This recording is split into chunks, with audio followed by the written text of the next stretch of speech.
Narito tayo ngayon upang matunghayan ang nakakakilig, napaka-sweet at talaga namang sobrang nagtitrending at pinakainaabangan ng lahat na istorya ni Kalingap Tata at Ate Marian.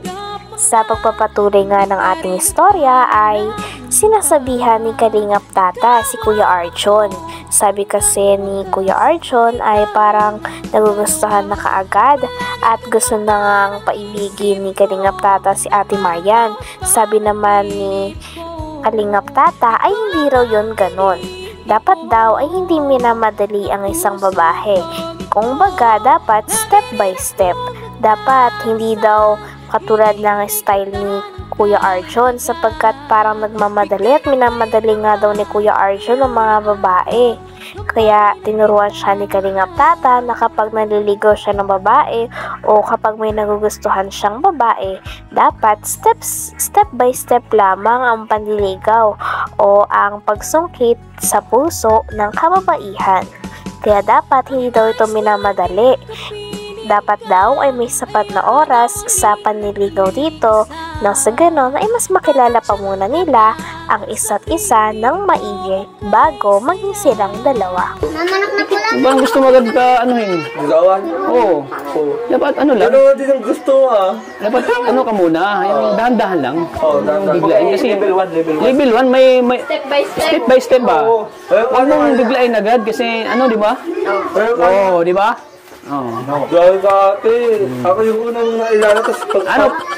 Matanong ko lang sa mga ano natin ngayon, mga kasama natin. Bagay ba kami?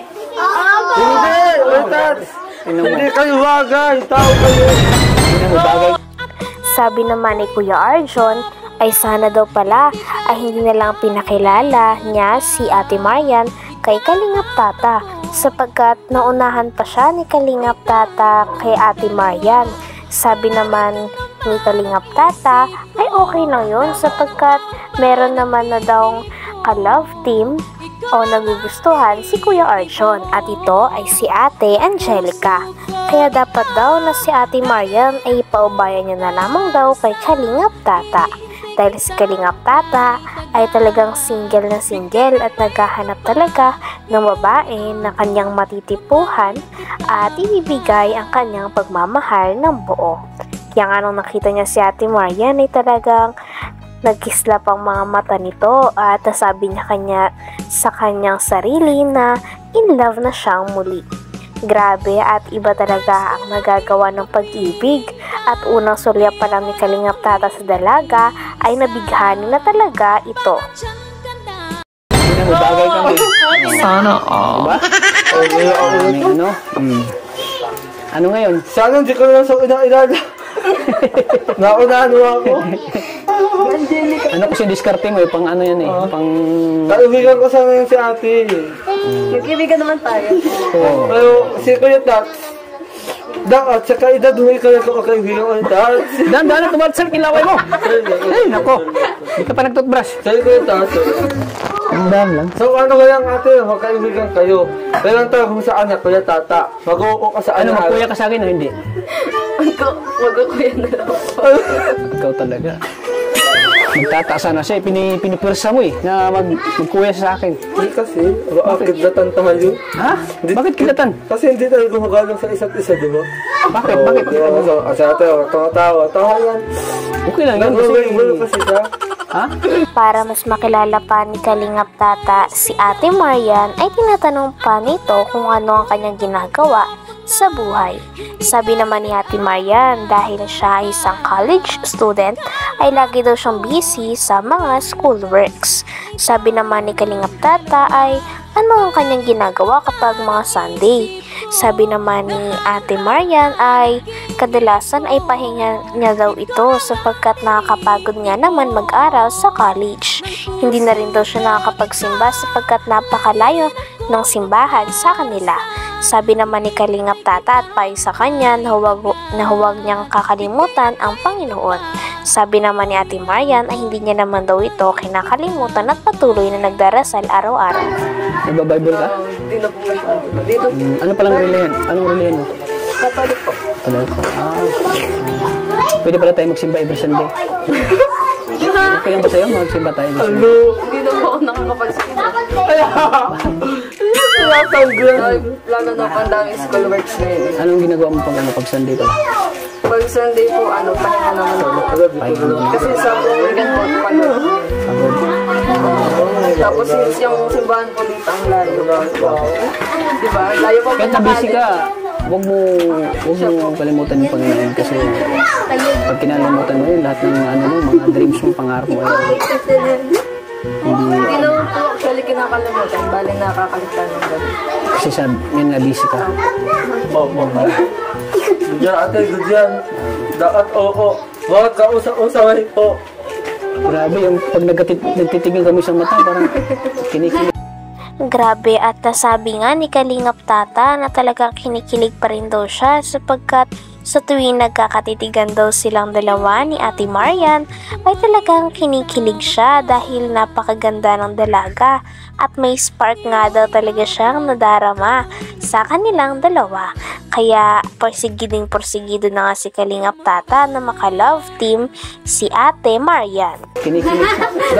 Kalitan! Kalitan! Kalitan! Kalitan! Kalitan! Ano? Ang ingay mo? Isang sabi na lang. Ano? Oo, pag nagka-atitikan kayo, para kayong mag-ama. Ha? Oo, para kayong mag-ama.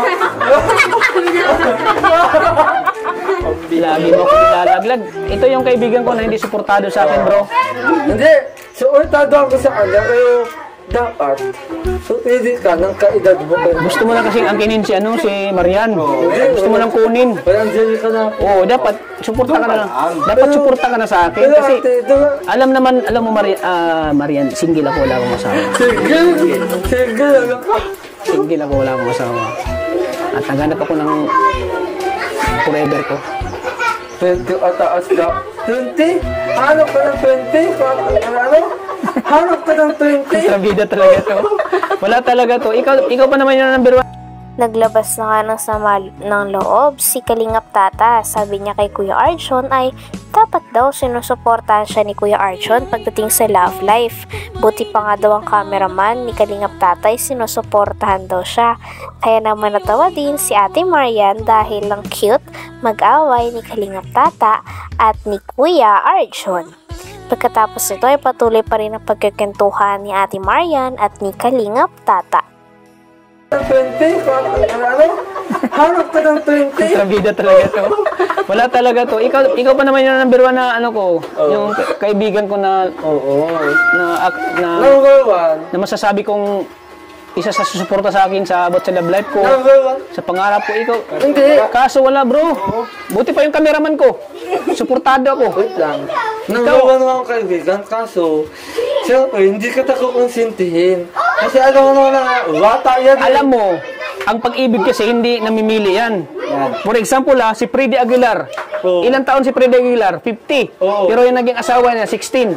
Oh? Diyan mo, ang pag-ibig kasi hindi nasusukat yan sa edad. Importante kung nagmamahalan. Kaya tama ba? Yes po. Wow.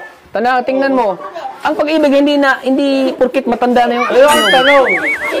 Ngayon, Para makasigurado na rin, itinanong na nga ni Kalingap Tata si Ate Marian na kung sakali na magkakilala sila at magkamabutihan sila ng dalaga ay may chance daw ba si Kalingap Tata. Sabi naman ni Ate Marian ay sa future pa daw yon, kaya naman hindi niya muna masasagot ngayon. pwede na lang tanong ano sa kanya natin.